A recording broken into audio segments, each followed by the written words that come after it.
Hi, everybody. It's Miss Celeste here, and I'm your professor for ECE 602. This is week one, part four. So the last clip that you're going to be watching this week in week one. But before we get started, let's just review a few of the assignments.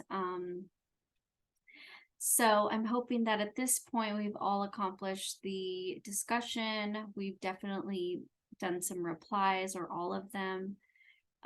Sent the journal over, and of course started or completed the assignment. And I also just want to say thank you to everyone who's reaching out and just asking great questions, because everybody has a different way of understanding, some of the assignments, which is very reasonable and definitely understanding. So I love all the questions. I love to kind of get to understand what your needs are. So please reach out anytime so I can help you, okay? And then lastly, the practicum, just making sure that we are understanding everything that's required for that practicum, because you are going to need to accomplish that within a 3-month period. That is the 45 hours in addition to the portfolio and reflection that it's due. All right, so let's get started. So today we're going to talk a little bit about understanding of full inclusion programs with attachment specifically. But we're going to first take it back a little bit and understand, what is inclusion? What does that mean? What does that look like? How do we support attachment in a full inclusive, classroom that you possibly could be teaching in? And what are some strategies in working with families to support attachment? And also you within the classroom. So full inclusion is about teaching all students and using best practices. It is not about a one-size-fits-all perspective in any way. Full inclusion is about giving access to all and promoting the best outcomes for all. It is about bringing special and general education together as collaborators. This is the promise of inclusion that I believe in, and that I want to empower you to better understand, because there could be students within your classroom environment that need such support. And there's definitely not a one size fits all when we're teaching in our classrooms. So again, what is inclusion? So inclusion really focuses on the voice that is within the classroom. It also empowers others to have a voice and share their perspectives and understandings.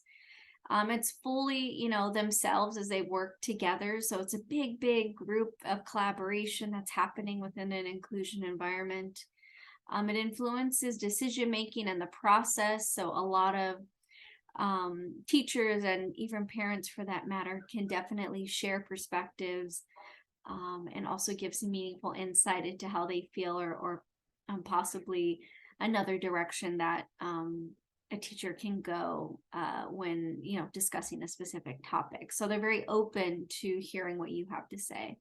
It also has access to information and resources.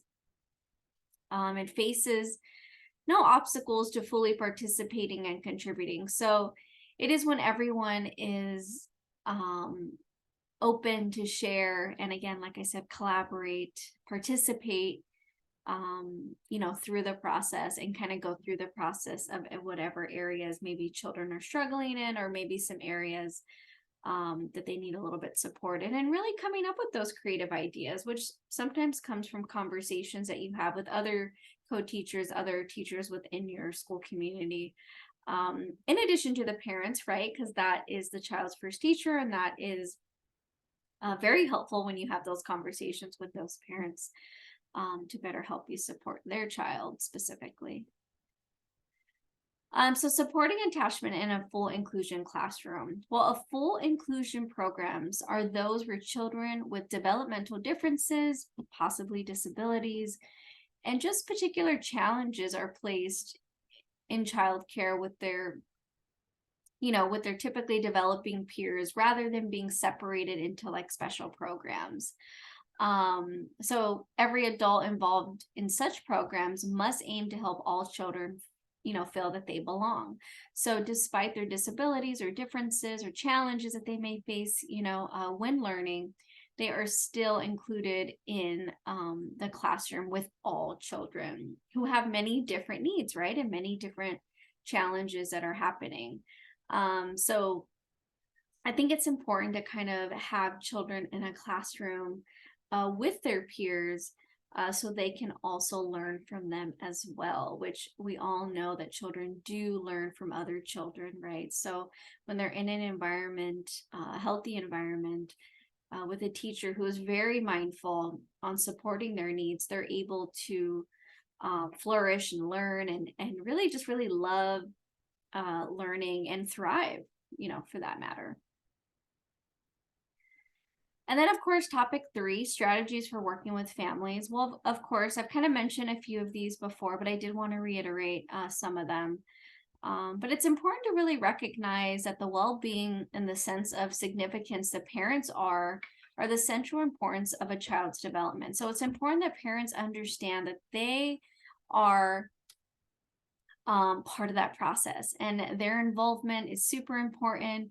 We want them part of that process. We want them to be engaged, asking great questions, and you also sharing and being open to collaborating, with that parent so you can help that child. Another idea is really building a plan to help transitions be consistent. Attachment and separation is a big topic in all, preschool classrooms, toddler classrooms, any classrooms for that matter, sometimes, that we need some tools on how to transition well. Well, the best advice I can give you is really being consistent. So making a plan, making sure that the parents know what that plan is, keep it consistent every day, even just the simple steps of walking into a classroom, going over the schedule with the children in circle time, because I guess the anxiety, in my opinion, comes from you're not understanding what's coming next. So we have to really clear that up by giving them examples or reminding them, giving, visual aids for that matter, just so they know what the day is about and when does mommy and daddy or grandma or whoever picks up comes back. Is that after nap time? Is that before nap time? However that is. So just being very verbal consistently throughout the day, so it kind of eases that stress, that anxiety that really builds up, and really staying to that plan. Another way is working to build a trusting relationship with each of the family members, right? So we have to make sure that we're including everybody in that process. It's not just mom and dad. It's everybody who is in that child's environment. And also seeing yourself as a support for the families instead of just being there for the children, right? We have to think about the families, the parents, that again are part of that process as well, and not just focusing on the children, because the parents also need our support, through any transition or any classroom, and then also, just making sure that you avoid competition with families for the child's, affection or attention, I guess, for that matter. Making sure that we are, just treating everyone equally and everyone feels included and cared about, right, consistently. And that's pretty much it for this slide. So again, I hope it was, as insightful as possible. Again, we are going to meet for our live session. Please ask any of your questions in regards to all our course objectives.